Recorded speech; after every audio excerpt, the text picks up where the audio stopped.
La réussite de la transition inclusive nécessite coopération et coordination. Ce sera le sujet de la première partie de cette matinée. En deuxième partie de matinée, nous verrons comment les organisations et les pratiques professionnelles sont transformées au bénéfice, bien sûr, des personnes accompagnées et aussi, et c'est heureux, des professionnels.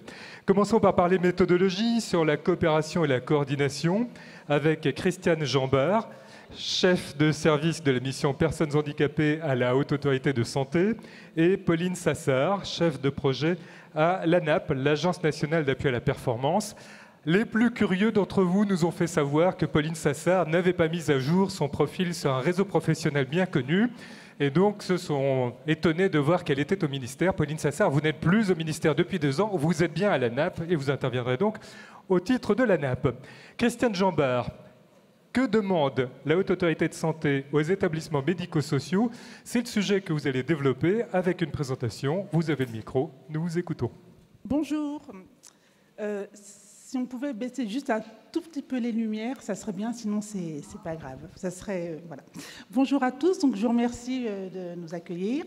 Donc moi, j'ai essayé de vous présenter comment nous avons travaillé sur la coordination coopération avec les acteurs du social, médico-social. Alors tout d'abord, il y a le modèle écologique, c'est-à-dire qu'on est parti du principe qu'une personne, finalement, elle évolue dans plusieurs systèmes, et donc, quelle coordination nous avons avec tous ces systèmes? Donc ce modèle-là, c'est un modèle québécois, excusez-moi, que nous apprécions beaucoup. Donc il veut dire qu'une personne, finalement, elle est là, dans le médico-social, elle va aller dans plusieurs systèmes, et quelle coordination nous allons avoir? Alors tout d'abord, pour faire de la coordination, il y a la place de la personne. Je vous laisse regarder tranquillement. Quelles évaluations nous allons faire par rapport à cette personne? C'est-à-dire que ces recommandations, elles vont aussi avec les recommandations sur les comportements problèmes, sur la place de la personne par rapport aux comportements problèmes. À chaque fois, on se dit, on voit une personne, on va recueillir ses besoins. Donc ça va aussi avec le projet Séraphin, dont vous avez dû entendre parler, évidemment, les besoins de la personne. Et puis tous ces besoins, ils vont évoluer dans plusieurs systèmes. Et comment vous allez voir, à partir de ces besoins, comment vous allez travailler avec les acteurs du territoire.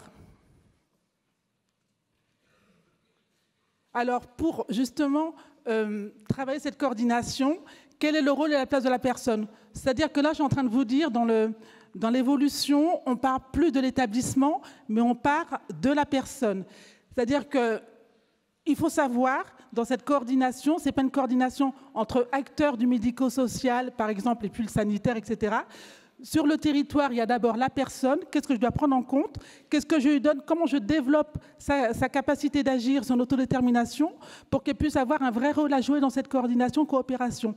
Et finalement, ce qui s'est vu vraiment dans la littérature, qui nous a amené là-dessus, c'est de se dire qu'on peut faire toute la coordination qu'on veut. Si on n'est pas dans une co-construction avec la personne, ça ne fonctionnera pas.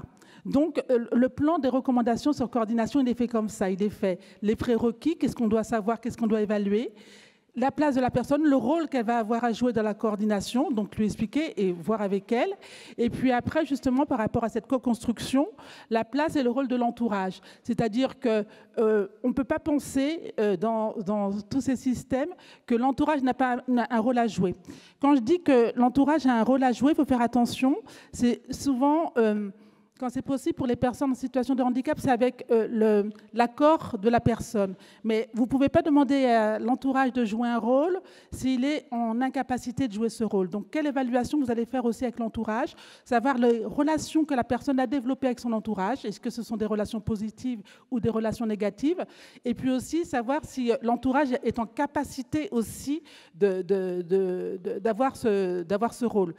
Je vous dis ça parce qu'il y a des familles qui sont très, qui militent, qui sont dans des associations et qui arrivent, qui aujourd'hui connaissent bien les politiques et connaissent bien aussi leur territoire. Donc il y a certaines familles qui ont une vraie expertise pour jouer ce rôle de coordination et donc il faut s'arranger avec elles. Et puis il y a d'autres familles qui sont plutôt en difficulté et donc on demande aux professionnels de savoir un peu, d'évaluer justement comment la famille pourra jouer un rôle dans cette coordination. Alors, je vous ai montré ça. Alors, On a voulu vous montrer, aujourd'hui, on ne pense plus établissement, mais on est plutôt en dispositif, et on parle de dispositif ressources. Donc, on a beaucoup cherché. Vous savez, on avait rencontré Madame De Saulles pour élaborer ses recommandations, et quand je l'avais rencontrée, elle nous avait expliqué un peu, sa problématique était très intéressante, c'était de se dire, finalement, tout le monde a des ressources. Et donc là, ce qu'on est en train de dire aux professionnels du médico-social, c'est que dans leur propre établissement, il y a des ressources. Quelles sont les compétences des professionnels? Donc chaque professionnel a des compétences. Est-ce que ces compétences sont tracées? Et puis aussi, ces compétences, les mettre en lien avec les besoins des personnes. Une fois qu'on a cartographié un peu comment les professionnels ont aussi un rôle à jouer. Donc vous avez vu, je suis partie de la personne, l'entourage, et maintenant je suis sur les professionnels du médico-social. Et je suis en train de dire que pour construire ce dispositif ressources, il faut connaître aussi, travailler sur les ressentis des professionnels. Alors ce schéma, vous le retrouvez dans les recommandations comme un outil, et puis je vous enverrai la présentation, vous pourrez transmettre la présentation au public. Donc c'est de se dire que ces différentes parties, elles sont à prendre en compte avant de construire les professionnels ressources de l'établissement médico-social. Et c'est important parce que finalement, on a souvent des ressources à l'intérieur des établissements médico-sociaux, mais elles sont, c'est un système qui est peut-être opaque au vu de l'extérieur. C'est-à-dire que je connais, moi, plein d'établissements où il se passe des choses très intéressantes au niveau des évaluations, au niveau, voilà, avec des professionnels très compétents. Et à l'extérieur, ces compétences-là ne sont pas connues. Donc, une fois qu'on a cartographié, c'est plus facile de travailler pour faire de la coordination. Après, on est parti dans ces recommandations sur les acteurs du territoire. Alors, à la fin de ces recommandations, on a créé des fiches avec les professionnels et les experts, parce que c'est vrai que dans la littérature, on nous montrait beaucoup que c'est important de connaître les ressources du territoire. Donc, aujourd'hui, aussi ce qu'on appelle aussi le mouvement de désinstitutionnalisation. Ce n'est pas la fin de l'institution, c'est juste de se dire, finalement, l'institution, comment elle se pense sur un territoire. Et quand elle se pense sur un territoire, ça veut dire qu'elle sait qu'elle a un rôle à jouer et que son rôle va répondre à tel besoin par rapport à la personne. Donc, je remets toujours la personne. Et puis, après, elle doit savoir, sur son territoire, quels sont les autres acteurs qui sont susceptibles de jouer un rôle, apporter une réponse à la personne. Donc, c'est important d'identifier tout ça. Puis c'est important aussi de travailler avec les acteurs de la ville. Souvent, dans le médico-social, mais je m'inclus dedans parce que je suis quelqu'un qui vient d'abord du terrain, souvent dans le médico-social, on a oublié d'interpeller les acteurs de la ville qui ont un rôle aussi qui est très important à jouer. Donc tout ça, vous le retrouvez à la fin des recommandations. Ce sont les fiches acteurs qui ont été mises. Alors, le rôle et la place de la personne qui assure la fonction de coordination. Alors, ça n'a pas été simple, parce que la littérature est très abondante là-dessus. C'est-à-dire qu'on cherche comment on va appeler cette personne. Est-ce que ça va être le référent? Est-ce que ça va être le coordinateur de parcours? Et on nous a juste mis en garde en nous disant, attention, si vous l'appelez coordinateur, c'est plus une fonction, c'est un métier. Il va falloir le payer en tant que coordinateur, et le médico-social n'aura peut-être pas les moyens de payer des coordinateurs partout. Donc, ça a été un sujet très sensible. Donc, il s'agit de la personne assurant la fonction de coordination. Et on a défini dans ces recommandations ce qui était attendu de cette personne qui assurait la fonction de coordination. Mais c'est important parce qu'on voit que cette personne-là, c'est la personne, je dirais, un peu pivot, un peu clé. Et ce qui est important aussi, c'est de se dire que cette personne qui assure la fonction de coordination, dans ce mouvement de désinstitutionnalisation, elle peut être extérieure à l'établissement. C'est-à-dire que cette personne elle peut être soit dans l'établissement dans lequel la personne est accueillie ou à l'extérieur. En tout cas, c'est elle qui va faire le lien. Elle n'a pas un rôle de décideur, attention. C'est la personne qui fait le lien et après, il faut définir avec elle quel sera son rôle et comment elle est plus directement en lien avec la personne. Alors, on vous a fait ce schéma qui correspondait à des niveaux. Ce schéma-là, c'était pour dire pour la coordination, il y a des niveaux et les niveaux correspondent à des situations qui sont décrites vraiment dans les recommandations. C'est-à-dire que Madame De Saulles nous avait fait part aussi des problématiques des MDPH où il y avait beaucoup de solutions. Alors, les PAG, les gosses, vous les connaissez tous. Donc, c'est pour pas que chaque fois qu'il y a un problème dans le médico-social avec une personne en situation de handicap, on va sur la solution, le PAC, c'est-à-dire la dernière solution, le dernier recours. Et là, on demande aux professionnels d'avoir un peu un système de prévention, d'anticipation, de se dire à chaque situation correspond à un niveau de coordination pour pas que tout devienne problème, que tout devienne complexe. Donc, ça veut dire que finalement, cette coordination, elle est renforcée à un instant T si les autres solutions n'ont pas marché. par exemple, il y a des solutions où, je pourrais vous dire, je crois que c'est sur le niveau 2 ou le niveau 3, c'est-à-dire qu'il y avait un plan qui n'a pas fonctionné. On avait mis en place un projet et un projet de vie avec des objectifs, et finalement, on se rend compte que ce projet n'a pas fonctionné. Il faut tout de suite, dès le départ, quand ce projet est inscrit dans le projet de vie de la personne avec des objectifs, il faut, dès que ça ne fonctionne pas, se dire il faut avoir un plan B. Ne pas attendre d'arriver à la fin et dire ah ben, finalement, là, il n'y a pas de solution et il y aura un retour au domicile. Donc, c'est important pour nous de vous inscrire un peu ce schéma. Et puis, les situations elles sont décrites au début des recommandations, si j'ai bonne mémoire. Alors, ça, c'était mon petit outil, mon outil favori. Alors, j'ai pas pu, faudrait peut-être voir comment on pourrait faire, mais on n'a pas pu. Là, c'est une photo, c'est figé, mais c'est un outil qui, normalement, est dynamique. C'est de vous dire qu'à chaque fois, il y a des problématiques. Donc, on a repris un peu Séraphin, vous voyez, ce qu'il y avait sur les besoins en vie relationnelle, santé somatique, travail, etc. Et puis, les besoins et les acteurs. Ça veut dire qu'à chaque fois, on demande aux professionnels, enfin, finalement, on demande. Je ne demande rien aux professionnels. On essaie de les outiller et de se dire, ça serait bien à chaque fois de cartographier et de se dire, là, l'araignée, tiens, cette personne-là, elle a tant de besoins en loisirs et il y a tant d'acteurs, donc c'est bon, ça fonctionne. Attention, par exemple, en problème somatique, elle a, je ne regarde pas le schéma, là, mais je vous explique comment ça fonctionne. Problème somatique, elle a des gros problèmes somatiques et les acteurs qui sont face à ces problèmes somatiques sont peu nombreux. Donc, ça permet de créer une dynamique professionnelle, des points de vigilance pour travailler et se dire il faudra qu'on interpelle un peu plus ces acteurs. C'est bien de le faire. Alors, je sais pas, alors maintenant qu'on est à la Haute Autorité de Santé, il n'y aura plus de version papier, mais des versions électroniques. J'aimerais bien, moi, offrir ce schéma en version électronique pour que les professionnels puissent l'utiliser parce que c'est vraiment pertinent et ça se travaille, ça peut se travailler régulièrement. Alors là, c'est juste pour vous montrer un autre chemin qu'on a fait parce qu'on est très modèle écologique, donc très rond. Donc là, c'est les systèmes. La personne, les proches, l'établissement et ses ressources. Et puis, ce qu'il ne faut pas oublier sur le territoire, c'est juste pour l'avoir en tête parce qu'il y a... Parfois, on peut avoir des oublis. Donc, on a essayé de remettre les acteurs qui doivent gravir autour de la personne. Alors, ça, c'était sur les modalités de la coordination. C'est-à-dire qu'on a voulu, il a fallu être pédagogue. Et on s'est dit finalement, ce qui ne fonctionne pas dans la coordination, c'est qu'on y met tout, n'importe quoi, et même dans le partenariat. On ne sait pas de quoi on parle. Donc, dans ces recommandations, on a essayé d'expliquer comment toutes les modalités qui concernaient la coordination, c'est-à-dire ce qu'il fallait, quels outils il fallait pour que ça fonctionne bien. Ça a l'air de rien, mais c'est pas mal. On vous a mis aussi un outil qui s'appelle l'outil partenariat. Le partenariat, on a défini les étapes et dans chaque étape, comment vous travaillez, comment vous êtes ensemble, quel langage, ne pas oublier le langage commun qui doit être vraiment privilégié. Et c'est vrai que dans cette histoire les professionnels du dispositif ressources, c'est une mise en commun, donc ce sont des rencontres. Et l'être humain, quand il se rencontre, finalement, il y a aussi de l'appréhension.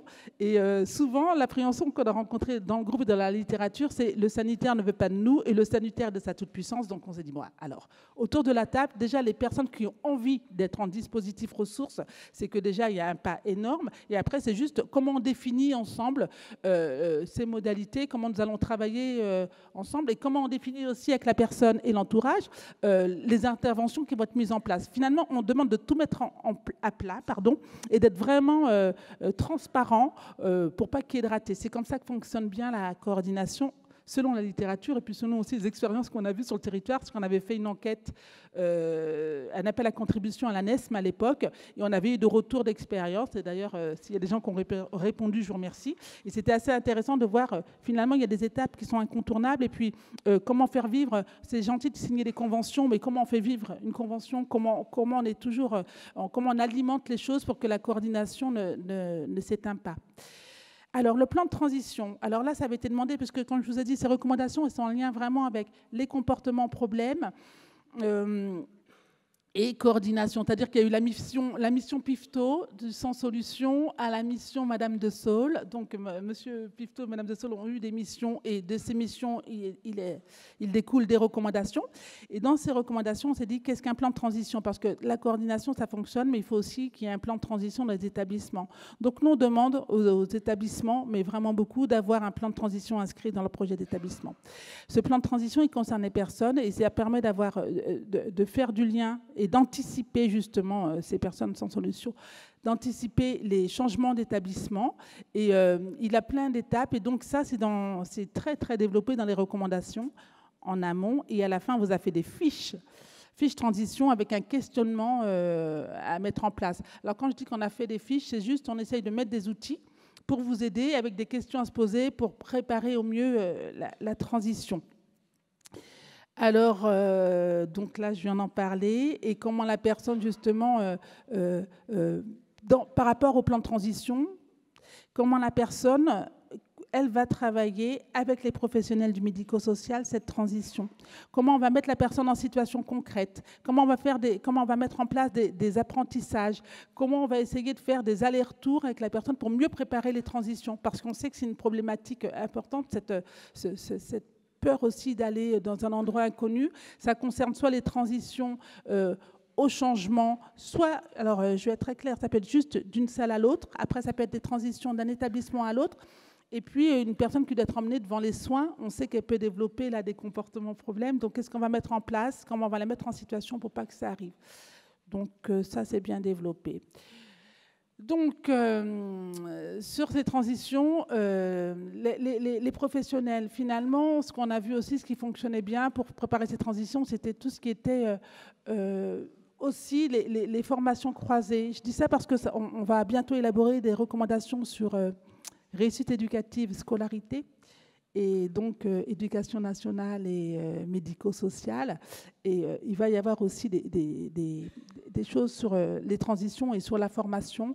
Quelle formation, comment on associe justement tous ces professionnels qui sont isolés, comment finalement on ouvre l'établissement. C'est pour ça que je parle dans la désinstitutionnalisation, comment l'établissement s'ouvre sur son territoire. Il identifie aussi des personnes qui ont des besoins et comment il les faut rentrer et comment il partage justement ces compétences pour que tout le monde puisse bénéficier de ces formations. Et je dis ça, mais ce n'est pas uniquement dans le médico-social, il y a aussi des expériences qui montrent que dans le sanitaire, quand le sanitaire ouvre ses portes et accepte que le médico-social participe aussi à des formations, et pareil pour l'éducation nationale, il se passe vraiment des choses, et ce sont les leviers de la transition. Voilà, j'espère que je n'ai pas été trop longue. En 2 mots, quels seraient les points de vigilance ? Waouh. Les points de vigilance. Les points de vigilance à la coordination, c'est de penser que la coordination, ça va de soi, que c'est simple, alors que c'est pas du tout simple. En plus, nous, quand on est dans le médico-social et on s'adresse vraiment aux professionnels, ça c'est le Code de l'action sociale et des familles, on s'adresse aux professionnels du social et médico-social. Ils sont définis dans le Code. Donc quand on dit coordination, vous pouvez regarder nos recommandations, nous dire c'est super, tout est dit, on va y arriver. Ce que je suis en train de vous dire, c'est que peut-être que les professionnels du sanitaire, de l'éducation nationale, etc., ne liront pas ces recommandations. Donc c'est ça, le point de vigilance. On fait de la coordination, mais on fait de la coordination de notre place. Donc c'est un peu compliqué. Donc je demande toujours d'être en position basse, d'être humble quand on rencontre les autres acteurs. Et il y a des fantasmes. Il y a des fantasmes, donc je dis attention aux fantasmes concernant cette coordination et comment finalement... alors là, c'est pour le coup l'expérience qui m'a montré que dans la coordination, chacun en a peur de l'autre et que le sanitaire a aussi peur quand il rencontre aussi une personne avec des problématiques. Vous savez, quelqu'un qui débarque avec un comportement problème dans tous ses états, etc., c'est assez impressionnant. Imaginez qu'on envoie quelqu'un aux urgences qu'on ne connaît pas et qui débarque comme ça, on se dit il va tout casser et il faut sédater. Donc je dis, anticipons, point de vigilance, pour moi c'est prévention, anticipation, qu'on apprenne vraiment de plus en plus à anticiper et pas être à chaque fois devant le fait accompli. Mais quand on construit ça, si on est sur un processus, si on est sur de la construction de coordination et alimentation, il faut toujours alimenter, ça j'ai dit, je pense que c'est gagné. Et les outils de transition permettent justement de rassurer aussi bien les professionnels que la personne. C'est-à-dire que les outils, ça permet de mettre les choses à plat et de ne pas juste être dans on parle de coordination, ça c'est trop facile. Les outils sont là pas pour remplacer la personne, mais ils sont là vraiment pour accompagner une bonne coordination. C'est pour ça qu'on essaie de mettre vraiment beaucoup d'outils. La synthèse, alors si vous téléchargez sur le site de la HAS, je trouve que la synthèse qu'on a faite est intéressante. Pour les gens qui n'ont pas le temps d'aller voir les recommandations, la synthèse elle est assez pertinente. Pauline Sassard, donc vous allez parler pour la NAP. Alors peut-être est-il utile en préambule de rappeler ce qu'est la NAP et ce que fait la NAP ? Très bien, merci. Déjà, je suis très contente d'intervenir en complémentarité avec la HAS, puisque ça fait une belle transition entre les travaux de la HAS qui portent sur la qualité de l'accompagnement et de la prise en charge des personnes, et l'ANAP, et je fais la transition avec votre question, qui est sur les organisations. On est bien sur un accompagnement au niveau de l'ANAP des professionnels à faire évoluer, transformer leurs organisations. Et je voulais rappeler qu'au-delà du tableau de bord qui est maintenant connu de tout le secteur médico-social, à l'ANAP, on travaille aussi sur d'autres projets que que le tableau de bord, et notamment sur des projets de coopération dont on va parler, de coordination. Vous avez sans doute entendu parler du parcours de santé des aînés. C'est PAERPA, hein, les personnes âgées en risque de perte d'autonomie, et on travaille sur un certain nombre de projets qui nous permettent de produire de la connaissance. Par exemple, on a pu travailler, il y avait un certain nombre de structures de l'APF qui étaient investies sur le sujet, je vous en remercie, sur l'organisation du transport dans les structures pour personnes handicapées. Donc il y a un matériau qui est très très riche sur le sujet. Et puis, pour terminer sur l'ANAP, je vous invite à venir nombreux à notre université d'été qui est au mois de septembre à Marseille, dont on a changé les jours. Maintenant, ça va être sur le jeudi, vendredi et plus le samedi. Et je sais que l'APF participe régulièrement aux ateliers de retour d'expérience. Donc on compte sur vous pour nous faire remonter vos travaux, sachant que la thématique est proche de celle d'aujourd'hui, puisqu'on est sur le changement et la transformation des organisations. Donc si vous avez mené un projet de transformation réussi, n'hésitez pas à le faire remonter pour qu'on puisse échanger collectivement au mois de septembre sur ce projet de transformation. Vos travaux vous ont permis de tirer déjà quelques enseignements très transversaux entre médico-social et sanitaire. Historiquement, on a travaillé sur les coopérations territoriales dans le secteur sanitaire. On a mené le même travail sur les coopérations territoriales dans le secteur médico-social. On a une méthode de travail qui est toujours la même. On va lancer un appel à candidature et on va aller voir les structures qui nous disent avoir travaillé sur le sujet, pour déjà faire un retour d'expérience, pour que d'autres puissent prendre connaissance de ces travaux. Et puis, on va ensuite dresser des enseignements. Donc, la plupart du temps, on réunit ces structures pour vérifier qu'on partage les bons enseignements. Et puis, puisque c'est la mission de l'ANAP, on va essayer de formaliser une démarche lorsqu'elle est réplicable sur d'autres territoires, sur d'autres structures, et la généraliser via notamment la publication des retours d'expérience. Vous établissez un diagnostic territorial? Oui, c'est un des principaux enseignements, c'est que pour mener une coopération et même s'engager dans une démarche de coordination, on doit passer par un prérequis qui est le diagnostic territorial. Et ce diagnostic territorial, c'est dresser un état des lieux d'un certain nombre de données sur le territoire. Donc c'est récupérer de l'information sur déjà le territoire dans lequel vous décidez de mettre en place une coopération, récupérer des informations sur la population de ce territoire, récupérer de l'information aussi sur l'offre de services sanitaires, sociaux et médico-sociaux, regarder s'il existe déjà des coopérations ou coordinations sur le territoire, et puis identifier là où sont les points de difficulté, les points de rupture, les trous dans la raquette. Et une fois qu'on a récupéré toutes ces informations-là, le point fondamental, c'est de partager collectivement ce diagnostic territorial pour identifier des actions correctrices ensemble, et à partir de là, on va pouvoir mettre en place, et c'est la suite du diagnostic territorial, une feuille de route avec un calendrier, des actions à mettre en place. Et le point fondamental, c'est de faire vivre cette feuille de route. Donc c'est le suivi, c'est l'évaluation, et puis surtout c'est la communication. Il faut maintenir la dynamique et informer le plus régulièrement possible les acteurs. Et la coordination, alors vous avez été précurseur avec le projet PAERPA. Oui, peut-être faire un petit point d'historique sur ce projet PAERPA. On a un rapport du Haut Conseil de l'avenir de l'assurance maladie en 2009 qui met en avant le problème du recours massif des personnes âgées aux urgences. Et pour l'anecdote, on avait pu estimer à 4 milliards d'euros le montant de ces recours évitables aux urgences. Et ça a permis de mettre en avant le problème du cloisonnement entre les différents acteurs qui interviennent dans l'accompagnement de la personne âgée. Et donc, on a fait ce constat et on s'est dit, il faut coordonner les acteurs autour de la personne âgée. Et donc, au niveau de l'ANAP, on a expérimenté un projet sur 6 territoires pour accompagner ces territoires, notamment par le biais de l'Agence régionale de santé, pour mettre en place de la coordination au sein des acteurs. Alors de la coordination, ça va être au niveau stratégique. On va réunir déjà tous les financeurs pour décider de ce qu'on va mettre en place. Et puis, bien évidemment, c'est aussi un niveau opérationnel où là, on va réunir les acteurs qui font déjà de la coordination, puisque PAERPA ne se veut pas un dispositif en plus, mais il agit bien en subsidiarité de ce qui existe. Et c'est très important de s'appuyer sur les forces en présence sur le territoire, d'où l'importance du diagnostic qui permet de connaître l'offre en présence sur le territoire.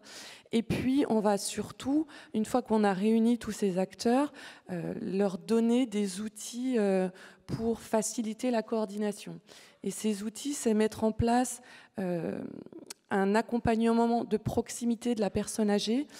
Ça va être la coordination territoriale d'appui, où vous allez avoir le grand public et les professionnels de santé qui vont pouvoir appeler un numéro unique. Et donc rapidement, ça va permettre, quand on a une situation complexe, d'activer un relais vers une coordination clinique de proximité, où là, on va être sur un médecin traitant avec éventuellement un infirmier libéral, un kinésithérapeute libéral, le pharmacien, qui vont être dans un accompagnement de proximité de la personne âgée. Ça nécessite un solide système d'information. Effectivement, c'est un des fondements de pouvoir échanger de l'information entre acteurs. Alors, je ne dis pas qu'on a résolu le problème, mais on a mis des outils, on a développé une messagerie sécurisée. Je ne peux pas vous répondre sur ce sujet parce que c'est encore un des enjeux, et je pense dans beaucoup de projets actuellement, c'est réussir à obtenir une interopérabilité entre les systèmes d'information, mais c'est vraiment le socle de tout projet de coopération ou de coordination, c'est d'échanger de l'information. Et là aussi, on a pu donner une trame de démarche de partir des besoins métiers. Qu'est-ce qu'on veut échanger, de quoi j'ai besoin, moi, chaque acteur qui intervient, que ce soit le médecin, le service d'aide, etc. Et regarder l'existant et se donner une cible et de se dire comment est-ce qu'on arrive à le faire et actionner l'ARS, le conseil départemental, pour éventuellement disposer des moyens nécessaires pour mettre en place ce système d'information. Avec des plateformes territoriales d'appui à la coordination ? Alors, on a expérimenté les prémices de ces PTA dont vous parlez avec nos coordinations territoriales d'appui qui ont été mises en place dans le cadre de PAERPA. Et depuis 2 ans, le ministère de la Santé a souhaité que soit mis en place un dispositif à vocation plus générale, puisque ces plateformes territoriales d'appui à la coordination s'adressent à toute personne en situation complexe, avec la même idée d'avoir un numéro unique, donc que le grand public, mais surtout le médecin puisse appeler ce numéro pour qu'on puisse le décharger de toutes les démarches administratives et le recentrer sur son cœur de métier, qui est la médecine, et qu'il y ait un relais pour l'accompagnement des situations complexes. Et donc là, aujourd'hui, on est sur des travaux au niveau national qui tendent à une convergence et peut-être même une fusion entre les dispositifs d'appui à la coordination existants. Et par ce mot barbare, je vise les MAIA, les réseaux de santé, les coordinations territoriales d'appui mises en place dans le cadre de PAERPA. Donc on tend à arrêter le millefeuille et à se dire demain, j'ai une personne qui est à une situation complexe, qui arrive chez le médecin, où on a une famille qui ne sait pas quoi faire de sa personne âgée, par exemple, qui vient de chuter, qui est seule à son domicile. On a un numéro unique et il y a un relais qui est mis en place. Pour mettre en place au mieux le parcours de santé, quelles sont les pistes importantes ? Il y a notamment une question de gouvernance. Oui, on a... je citerai Marie-Dominique Lucier, qui est gériatre et qui a longuement travaillé à l'ANAP, qui est à l'origine de PAERPA, qui a beaucoup travaillé sur ce qu'on appelle des invariants quand on veut travailler sur la coordination, et c'est notamment la gouvernance. Comment est-ce qu'on met l'ensemble des acteurs autour de la table? Et c'est là où je parlais des 2 niveaux qu'on doit systématiquement avoir. C'est un niveau décisionnel pour définir tout ce qui est stratégique avec les financeurs, et un niveau opérationnel avec les acteurs de l'accompagnement. Et puis, si je poursuis sur les invariants au-delà de la gouvernance, qui est vraiment le premier élément à travailler, ensuite, c'est travailler sur qui est en présence pour faire de l'appui à la coordination. Donc là, c'est la cartographie des acteurs. Ensuite, c'est la gradation de l'offre, c'est la question du système d'information et c'est la question des leviers, des freins financiers. Une fois que vous avez traité tout ça, vous pouvez y aller. Pour l'instant, on est dans des expérimentations. Alors, oui. On est dans des expérimentations sur PAERPA. On a eu 1 an de report de l'expérimentation puisque ça date de 2013. On est passé de 6 territoires à 18 territoires et on a aujourd'hui une phase d'évaluation qui devrait tendre à une généralisation du dispositif en 2020, sachant qu'on a un certain nombre d'actions qui sont d'ores et déjà généralisées. Par exemple, quand je parlais des actions correctrices à mettre en place, on s'est rendu compte qu'il n'y avait pas de recours à l'hébergement temporaire en sortie d'hospitalisation parce que le principal frein était la question du reste à charge. Et dans le cadre de PAERPA, on a réussi à financer cet hébergement temporaire de manière à ce qu'il n'y ait plus de reste à charge. Donc aujourd'hui, ça fonctionne.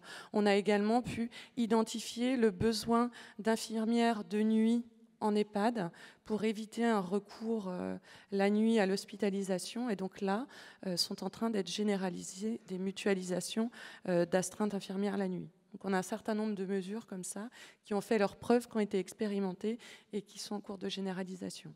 Auriez-vous déjà identifié des pistes d'amélioration? Alors, des pistes d'amélioration, on a la question du système d'information où effectivement... on est encore loin d'une interopérabilité de tous les logiciels en place chez les différents acteurs, mais ça avance sur le sujet. Je dirais, au-delà de ça, un des avantages qui est de la complexité pour PAERPA, c'est qu'on a un cahier des charges national qui va s'adapter aux spécificités territoriales. Et du coup, c'est compliqué d'avoir une vision homogène du dispositif parce que c'est un dispositif qui est territoire dépendant et personne dépendant. Et je pense qu'il faut conserver cette adaptabilité à chaque territoire. Et puis... un point important, je ne l'ai peut-être pas dit, mais qui allait peut-être de soi, c'est l'accompagnement à la conduite du changement, où ça prend du temps, notamment pour embarquer des professionnels de santé, je pense notamment aux médecins traitants dans la démarche, et l'importance de leur démontrer de l'intérêt à agir. Et là, j'irai sur la responsabilité populationnelle pour les embarquer dans la démarche. Mais ça prend du temps, mais ça marche. Justement, quels sont les retours des professionnels ? Qu'est-ce qu'ils en disent? Que ça prend du temps, que ça marche bien quand on est face à des médecins qui sont dans un exercice coordonné, que c'est plus compliqué pour des raisons de temps d'embarquer des médecins traitants qui sont en exercice libéral. Par contre, tous ont souligné l'intérêt sur le gain de temps en termes de démarches administratives et qu'aujourd'hui, ils ont trouvé un relais et puis ils arrivent à travailler avec d'autres professionnels de manière beaucoup plus resserrée. Donc je pense qu'ils ont trouvé aussi des piliers avec qui travailler. Ils sont donc satisfaits globalement? Globalement, je pense qu'ils sont satisfaits. Et du coup, ça SM? Alors, ça SM, la particularité de PAERPA, c'est que c'est à la main des agences régionales de santé. Donc ce sont elles qui donnent le go pour qu'un territoire s'engage dans la démarche PAERPA. Et peut-être, oui, un frein sur PAERPA, c'est qu'on s'engage sur un territoire donné. Donc, si on a une personne âgée qui habite sur une commune limitrophe qui n'est pas dans le territoire du projet PAERPA, on ne peut pas l'inclure. Nous avons le temps de prendre 2 questions Donc, si vous souhaitez demander une précision, apporter un commentaire sur ce qui vient de nous être dit, je vous remercie de lever la main et le micro vous sera immédiatement apporté. Pauline Sassard, on pourrait quand même se dire, vu du côté professionnel, ça y est, encore un dispositif, un de plus. Ça n'a pas été vécu comme ça, d'après les échos que vous avez ?